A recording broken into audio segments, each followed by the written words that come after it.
Comprendre le conflit des Grands Lacs, Congo-Rwanda. Nous sommes alors aux alentours de 1930. Les colons belges ont obtenu le mandat sur le Rwanda-Urundi, l'ancienne colonie allemande.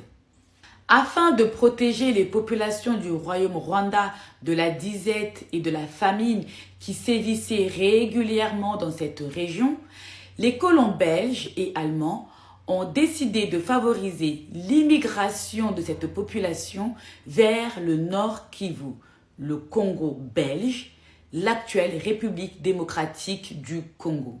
Arrivée dans la région du Nord Kivu, cette population venue du royaume Rwanda, que l'on appelle les Banyarwanda, ont été utilisées comme main-d'œuvre pour l'implantation du café et du thé, mais aussi pour travailler dans les mines du Katanga. Donc, entre 1930 et 1945, il y a eu une forte migration des Banyarwanda vers le Congo belge. Les Banyarwanda sont composés en grande majorité des Hutus, une ethnie que l'on retrouve au Rwanda, en Ouganda et au Burundi.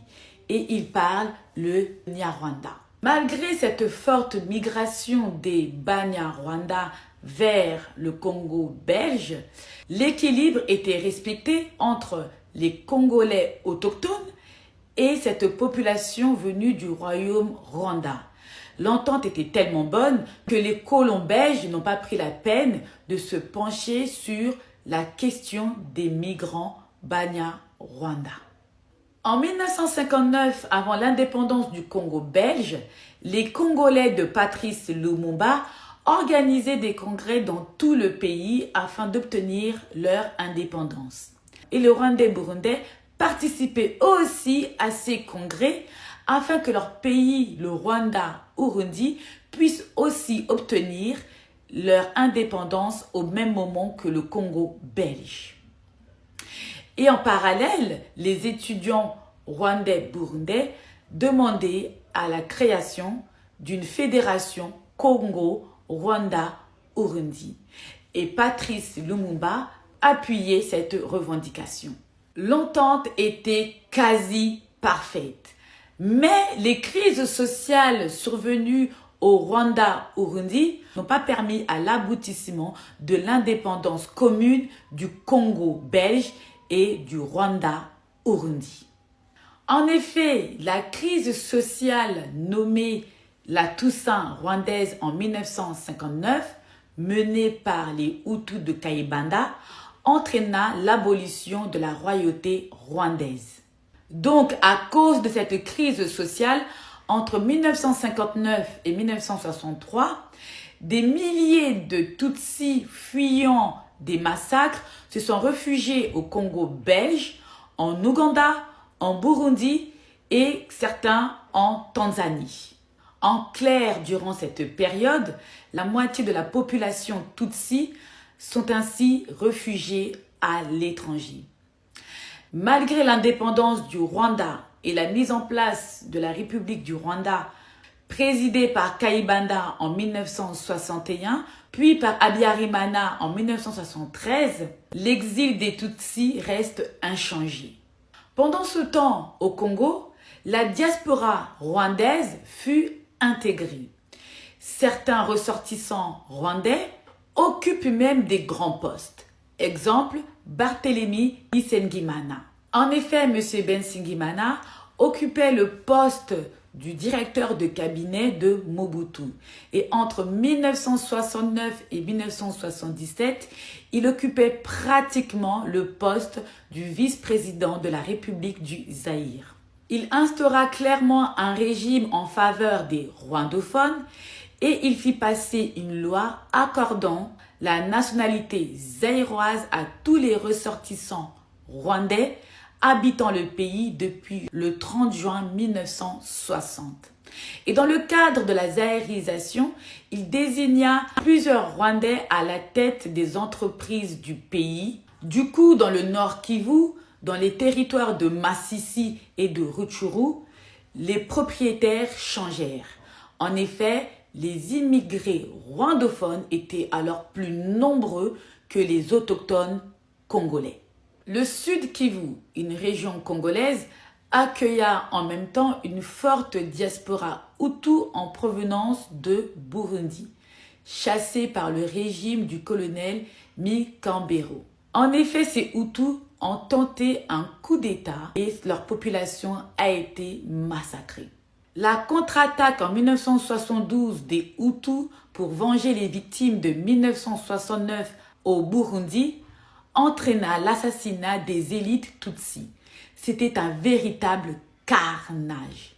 Le conflit Hutu-Tutsi fit des milliers de victimes, ce qui entraîna une nouvelle fois des réfugiés Hutus et Tutsis vers les pays voisins, et notamment le Zaïre de Mobutu.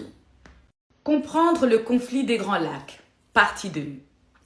Alors, nous sommes à la fin de la guerre froide. Pour rappel, la guerre froide, c'est une période de grande tension géopolitique entre le bloc de l'Ouest et le bloc de l'Est. Le bloc de l'Ouest sont les Occidentaux avec les USA et les Européens, et le bloc de l'Est sont les Soviétiques avec l'URSS. La guerre froide se termine à la chute des régimes communistes en Europe en 1989 et avec la dislocation de l'URSS en décembre 1991. En clair, c'est le bloc de l'Ouest avec les USA et l'Europe qui remporte la guerre froide. Autrement dit, le capitalisme gagne sur le communisme. Clairement, la victoire des Occidentaux sur l'URSS va marquer un grand tournant pour la région des Grands Lacs. Il faut savoir qu'au Congo, avant le découpage administratif en 1996, le Nord Kivu, le Sud Kivu et le Maniema étaient une seule et même région, que l'on appelait la région Kivu.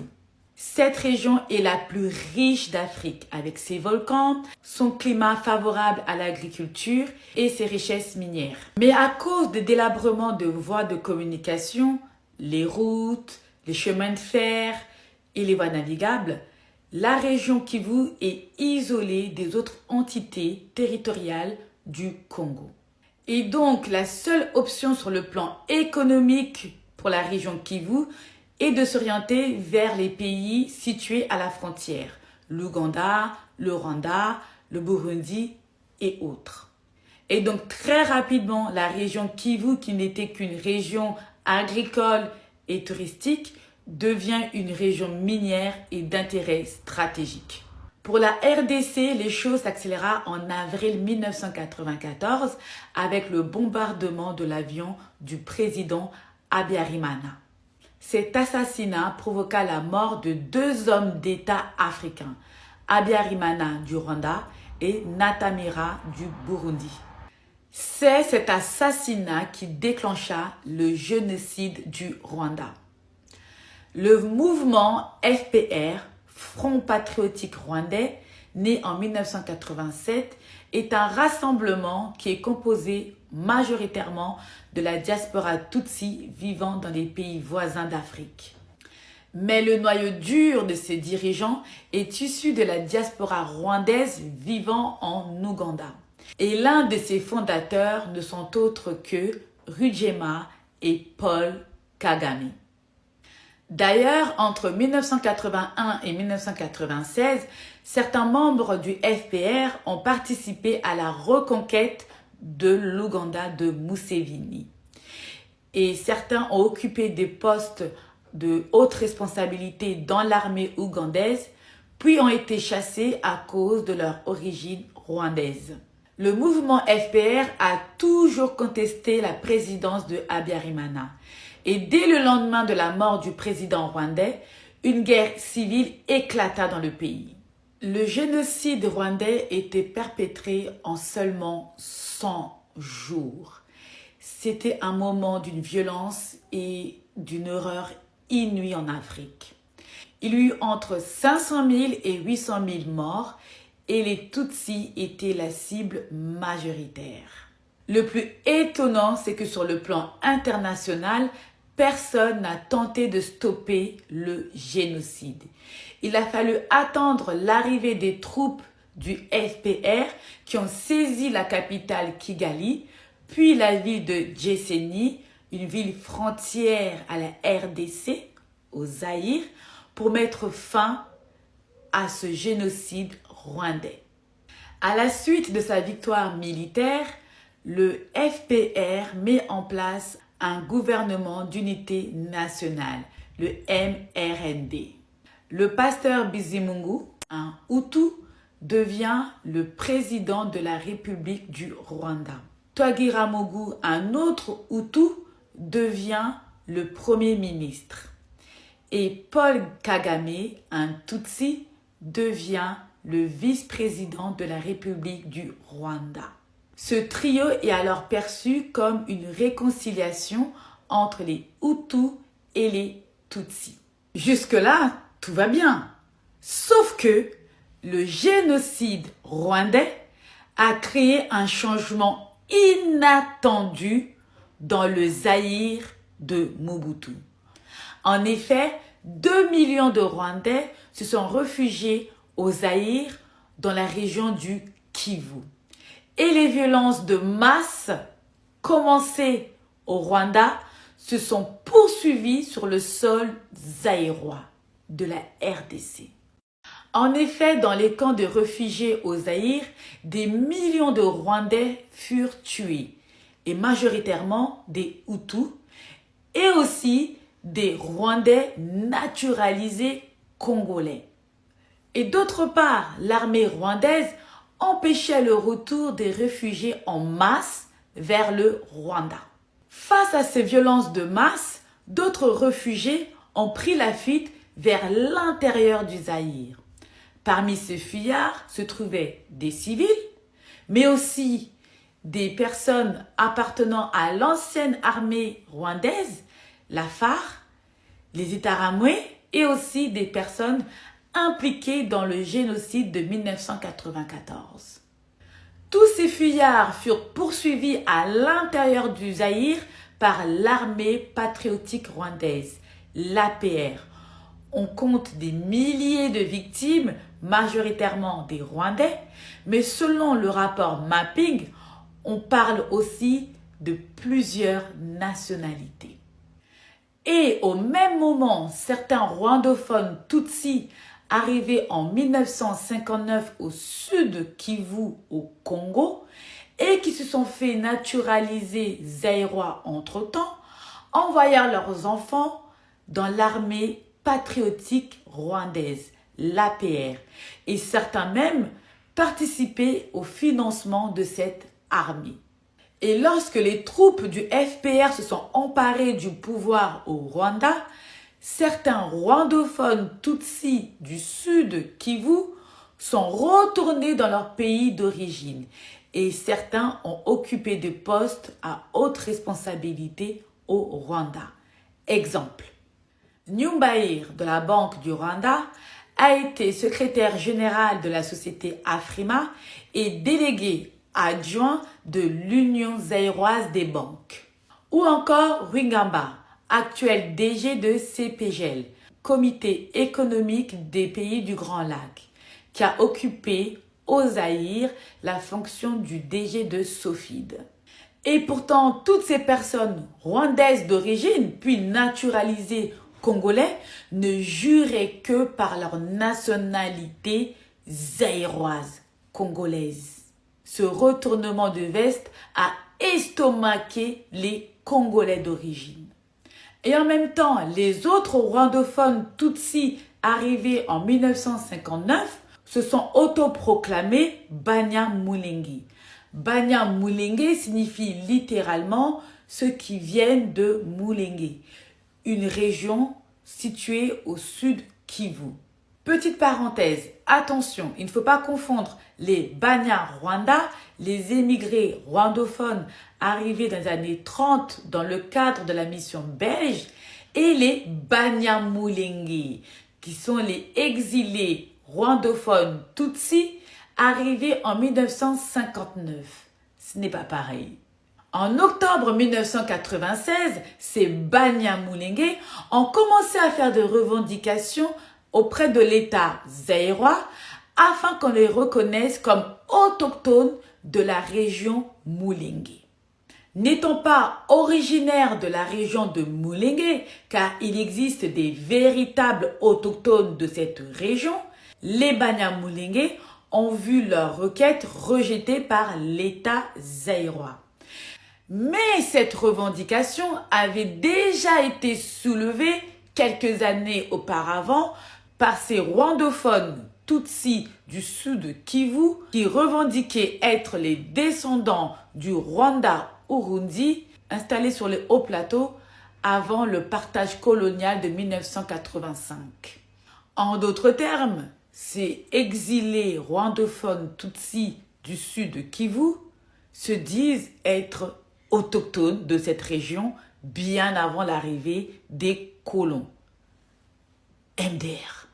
Vous imaginez bien que cette revendication faite par les rwandophones Tutsis naturalisés congolais va créer une tension puis de la méfiance de la part des Congolais autochtones originaires de cette région du sud Kivu. Du coup, pour apaiser les tensions et protéger les Congolais autochtones du sud Kivu, en 1981, le président Mobutu abrogea la loi de 1972 de Bisengimana qui accordait collectivement la nationalité zaïroise aux populations rwandophones originaires du Rwanda et du Burundi entrées sur le sol zaïrois avant 1959. Mais à l'époque où le président Mobutu a abrogé la loi de 1972, les rwandophones Tutsis étaient peu nombreux dans la région du sud Kivu. Mais le génocide de 1994 a entraîné une nouvelle migration des rwandophones Tutsis dans la région du sud Kivu. Donc, les rwandophones Tutsis ont augmenté en nombre. Mes chers compatriotes de la République démocratique du Congo, c'est à ce moment-là précis que les choses ont commencé à dégénérer pour les Zaïrois. En effet, face au refus du gouvernement zaïrois pour la reconnaissance des Banyamulenge comme autochtones de la région Mulenge, ces Banyamulenge, ces Rwandais Tutsis, naturalisés congolais, ont commencé à dire qu'ils sont une cible de discrimination ethnique systématique au Zaïre. Comme quoi que le gouvernement zaïrois congolais ne veut pas leur donner leurs droits civiques comme être élu au Parlement, être ministre, etc., etc. Alors que je vous rappelle qu'il y a eu des rwandophones qui ont occupé des postes à haute responsabilité, même sous la présidence de Mobutu. Bref, ces Banyamulenge ont commencé tout simplement à dire qu'ils sont persécutés et qu'ils sont une population indésirable au Zaïre, Congo. Ah, Bandekonanga, rappelez-vous, c'est toujours comme ça avec nos voisins. Soki kakoboi, okomi mutu mabi. Bref, les rwandophones Tutsis de la région Mulenge au sud Kivu se revendiquent être autochtones de la région Mulenge. C'est suivi alors une opposition entre les forces armées zaïroises, la phase et les rebelles Banyamulenge, les Tutsis naturalisés congolais. Et un peu plus tard, ces mêmes rebelles Banyamulenge annoncent la création de l'Alliance des forces démocratiques pour la libération du Congo-Zaïre, l'AFDEL, et à sa tête, Laurent Désiré Kabila. Je vais te donner un bon conseil. Ne fais confiance à personne. Jamais. Nous sommes complètement seuls dans ce monde.